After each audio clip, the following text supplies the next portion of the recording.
What's up everybody, it's Splef, and today we are going to be talking about Battlefield 1, specifically a review. So to start, I wanted to talk about the graphics of the game. Now, the graphics compared to games that have recently come out or have come out even a year ago is just a huge step forward. It's incredible what the Frostbite engine can do compared to the other engines that are out right now. Like if you compare it to, let's say, COD's engine or Titanfall or even like Uncharted 4, I think Battlefield has really nailed the graphics in this game, and they're just a step above everything else. The textures are incredible, even on console. The view distance is it's so far for the size of the maps. The frame rate is okay on console, but for the most part, it's pretty stable based on how the game looks, surprisingly. You have dense foliage, the gun textures look amazing, the characters look so good with their physics and the clothing flapping in the wind. It's just an awesome experience when you're playing this game. Now, I bought the game for console, so, you know, obviously I'm not getting the best experience. Now, I have a PC, obviously, and I've played games on PC, obviously, so I plan on getting it eventually, but, you know, for now I'm sticking with console just because of my friends, and the fact that they can pull this off in a console in itself is incredible. It's amazing. And to add to that, the in-game sounds are also amazing. When you get that headshot on somebody and you hear the dink, it's just the most satisfying sound in the world. It's so good. You hear all the explosions going off near you and in the distance, and you hear all these things, and you don't even need an announcer. And yeah, the announcer adds to the flow of the game because it tells you what flags have been captured, blah blah blah, but for what it is, the announcer is very calm and collective and simplistic for such a chaotic game.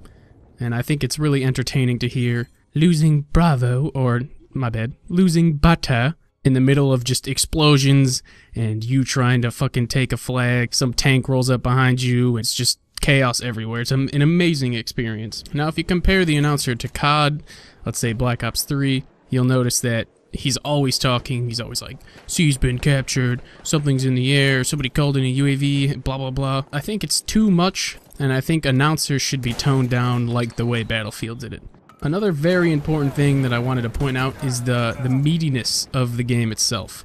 When you're shooting a sniper or you're shooting a gun, and you hear as I said, you hear the dink go off, it's so satisfying, especially when you feel the guns, they feel heavy.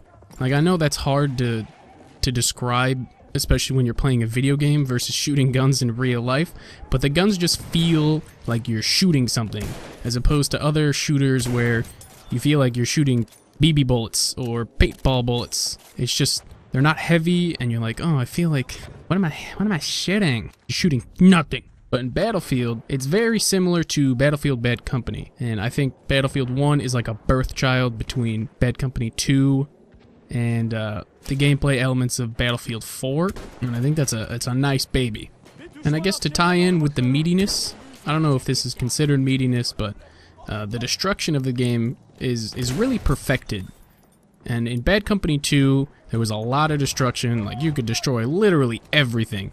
And that caused a problem, especially when you were playing Rush, where you could just sit in the back and launch mortars at people and the building would explode and you'd lose the objective. They don't even have to run in and plant it. And then in Battlefield 4, there wasn't, I think it was Battlefield 4 and Battlefield 3, there wasn't enough destruction. You could like blow things up and there was levolution, but you couldn't level houses unless they were like predetermined to be leveled. So it wasn't that exciting. And then when Battlefield 1 came around, it was kind of like a nice mix where you could level buildings, most of them as a matter of fact, and the objectives weren't in the buildings, but the ones where the objective was, or important buildings I guess you would say, you couldn't level, but you could pretty much destroy most of it. And what surprised me the most was the fact that there were no microtransactions. None at all, which is, you know, crazy for a EA game. And I know that's probably going to change, but the fact that they started out where you couldn't buy battle packs at all, none at all. The only way you could earn them was basically through playing the game in in-game ways.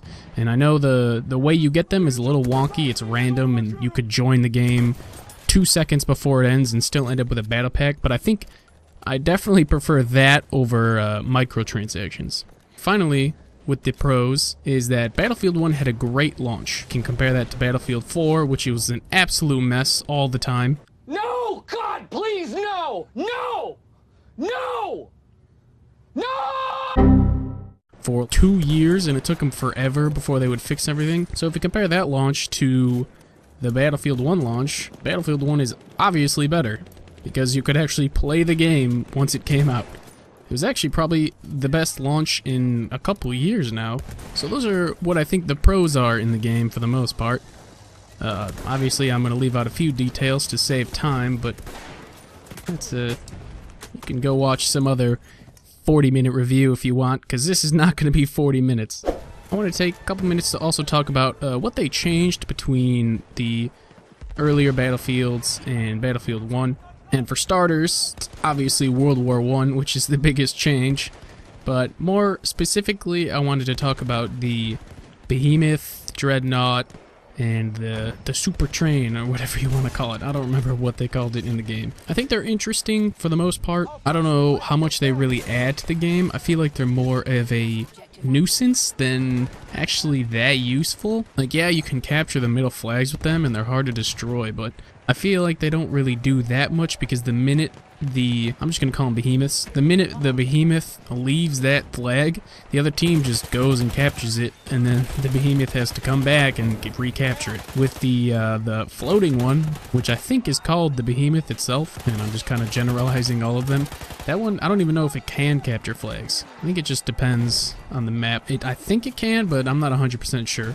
And the boat can't capture flags at all, and it just shoots missiles at people from across the sea. So I feel like a lot of the time, they're really not even that useful. It's just a way for the scrubbies to get kills, is a good way to put it.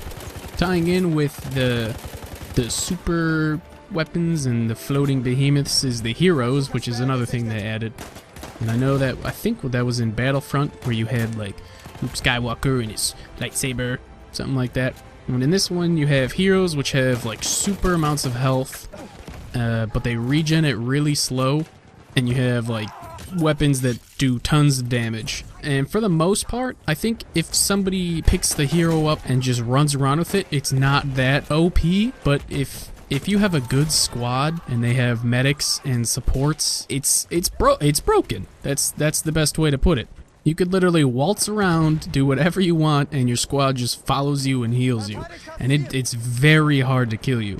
I played one game the other night where I was with the one kid who was a support, one kid who was a medic, and they were just following me around. We were playing on Ballroom Blitz, and I was just camping in the C hallways and like in the C building. And I got 40 kills before I died. I was 40-0 because all they would do is give me ammo and give me health.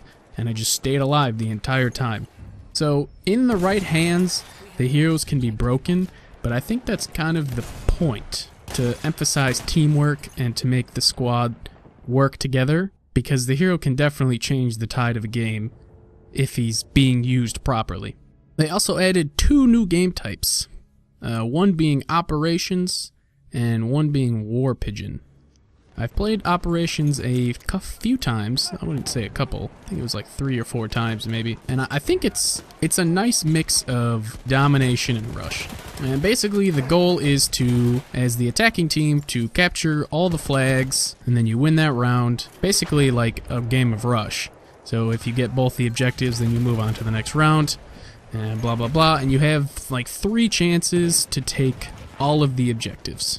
And usually it involves 2 maps through all those objectives, then you play another map, and then you go through all those objectives, and then you win.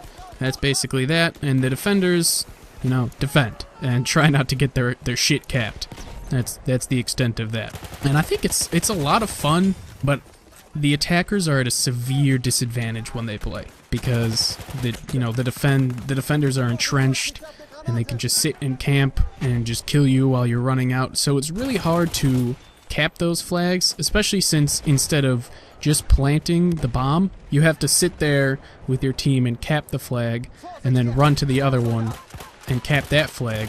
But the defenders can recap the flag that you took. So it becomes a game of back and forth, instead in Rush, where once you get the objective, then it's gone, and you just have to focus on the other one. So it becomes very difficult for the attackers to attack, essentially. The other game type is War Pigeon.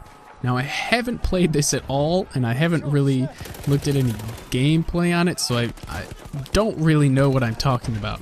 But from what I understand, there's a little pigeon, and you chase after the pigeon, and you have to pick him up, and then you write a little note or on a piece of paper that takes like a certain amount of time to do, and your team has to defend you while you're writing the note. And then once you write the note, you take the pigeon, you run away to a nice spot, and then you throw the pigeon in the air and it flies away. Now, the other team that doesn't have the pigeon has a chance to kill that pigeon that you threw into the air for like a couple seconds, and then the pigeon initiates warp drive, and it's just pew, off into space. So it seems to be like an entertaining game type, but I really don't see the relationship between the War Pigeon and like World War I. And I know they used pigeons to do things. They didn't have teams fighting over a pigeon. That doesn't...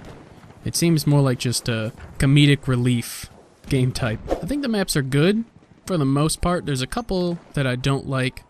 Actually, there's more like one that I just hate. And the rest of them are okay. My favorite map would be St. Quentin Scar, which is the one with the windmill right in the middle and the buildings surrounding it. I think that's a very balanced map because there's open space, but there's plenty of cover, there's places to hide, there's lots of buildings, and it's pretty simple to get between the flags. There's not like one flag that's incredibly far away that nobody wants to capture. So I think it's a pretty balanced map. On the other side, you have Sinai Desert, which is the one that was in the beta. Now that map is fucking garbage. I will say that right now.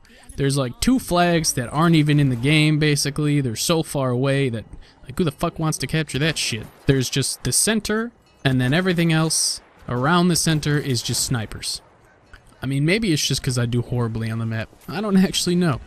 But overall, the maps, I think they're pretty good. They're not the best maps I've ever played. There's a couple that are average, some are okay, and then there's like a couple that are pretty good. I'm not gonna point one out that's absolutely stellar, but I mean, it's a Battlefield map, so they're all just really big, and I think that's the best part about them. The maps are just huge. They're huge. Just adds a lot of room for you to do things, unlike Call of Duty or Counter-Strike, where you're really centered in one area. You're kind of quarantined and you can't really do anything you want. Battlefield is just like, fuck it, you know, you want to go through the entrance of the building, do it. You want to go through the top? I don't know, maybe you can do it. You don't want to use the door? Just blow a hole in the wall. There's a lot of possibilities when it comes to these maps, especially with destruction and the size of them, and I think it adds to the experience of the game. And finally, I wanted to talk about the cons of the game. Now, there aren't that many that I have in mind. These are just the ones that I came up with, and there's probably a couple more that I'm not going to talk about, so feel free to put those in the comments if you want and let me know. To begin with, I think the amount of weapons are very deceiving in the game. If you look at Battlefield 4, you'll see that there's like 20 guns in each category, and like maybe 5 of those are DLC. So that's a lot of weapons. I'll probably go through and count them, but for now you're just going to have to deal with my guesstimations. And in Battlefield 1, there's like maybe 4 weapons in each category. The 4 weapons are split into 3 different categories that are in the same menu, and there's like no attachments really. You can just like change the magnification and the crosshair, and you can take the bayonet off, and that's pretty much it.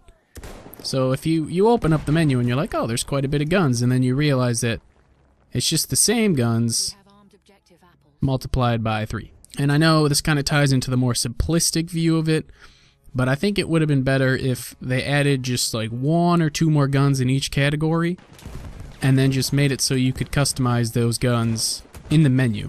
Because in Battlefield 4 and 3 and Bad Company 2, there were like a list of attachments that you can do. Not necessarily Bad Company 2, but I think there were still a lot of guns in that game. Mainly in Battlefield 4, there's like 10 attachments for each gun, and there's just so many different play styles that you could do. a lot of the main factions, I know that's a weird term to use, but I'm going to use it anyway. The main factions in World War I weren't really in the game. I know that Russia's not in the game, but I think the main people that were in World War I should definitely have been in the game. The countries that came in later in the war or weren't that involved in the war could have been DLC. Like, I'm not that knowledgeable on World War I, so I can't really input anything relevant into this, but you kind of understand what I'm talking about. Like, making France and Russia DLC when they were a huge part of the war is it's not okay, but I guess I'll allow it. I don't really have a choice, so there's that. Overall, I think there is it's kind of lacking in content. It's very similar to Battlefront, where Battlefront could have been so good. It could have been incredible, and it was like game of the century. Oh my god. But there's just too little content in the game. And I know the developers said they're going to be adding a lot of shit, like 20 new guns and like 16 new maps in the new DLC. But like, I think there should be a standard of content that's in these games instead of 5 guns in each category. And I know the graphics look amazing, and I think like they clearly focused on that. But I think I'd prefer, you know, slightly worse graphics if I get maybe a couple more maps and a couple more guns. That's just my opinion. I think it adds to the longevity of the game. Yeah, it's beautiful, but you know, once you play the same maps 500 times and you've seen the same textures 500 times, it doesn't have the same effect on you as being able to choose between a list of guns and a list of different classes and how you change them. And finally, the UI is fucking awful. It is so bad. You click start and it takes like 3 seconds for the menu to come up, and then every time you're scrolling through that, you gotta wait a second. I remember playing the beta, it would take like 10 seconds for the menu to come up, and I would try to scroll and I'd have to wait 5 seconds, and I couldn't even leave games because I would have to restart my computer because the game would freeze and I couldn't close Battlefield. Terrible experience. The main menu is just, I feel like it's just, there's too much stuff. Like, you get there and it's just like, Battlefield news, Battlefield logs, blah blah blah, and then you gotta like scroll over and there's just so much shit right in front of your face that it's overwhelming. It doesn't even run well. So I'm not sure what they were thinking with that. I think a more simplistic and clean UI that runs well would have been a lot better than whatever they made. I know the company that made it was third party, so maybe they should, you know, kick that company out and roll with some better company. I don't know. So overall, I'm gonna give Battlefield 1 a rating of 8.5 out of 10. That's definitely above average. Definitely not 10 out of 10 game, because there's a couple things wrong with it, but I think the pros definitely outweigh the cons. And the game is a ton of fun to play with a squad. Like, I played this one game, we had a full squad, it was me and my friends, and I ended up picking up the flame kit. We were playing on, I think it's pronounced Amiens, and I picked up the flame kit. We were just going between A and B and back and forth, and the enemy spawn was right behind A. So they were just keeping me alive, and we were playing super tactically because we were like sneaking behind enemy lines, taking their flag, and then coming up behind them at B, absolutely obliterating them, and it was so much fun. It was the most fun I've had in any game since trick-shotting in Modern Warfare 2. Absolutely incredible experience. But I think the lack of content, the heavy focus on DLC, and the terrible UI, I think it brings it down just 1.5 points. It's not too much, but you know, it's there. It's no perfect game, but it looks great, it sounds great, the destruction is great, the ragdoll physics are great, the physics in general are great. It's the perfect mix of chaotic elements. It's overall just a beautiful game. So 8.5 out of 10 is my rating. If you don't agree with me, you can... Thank you for watching. I'll see you guys in the next episode. Bye-bye.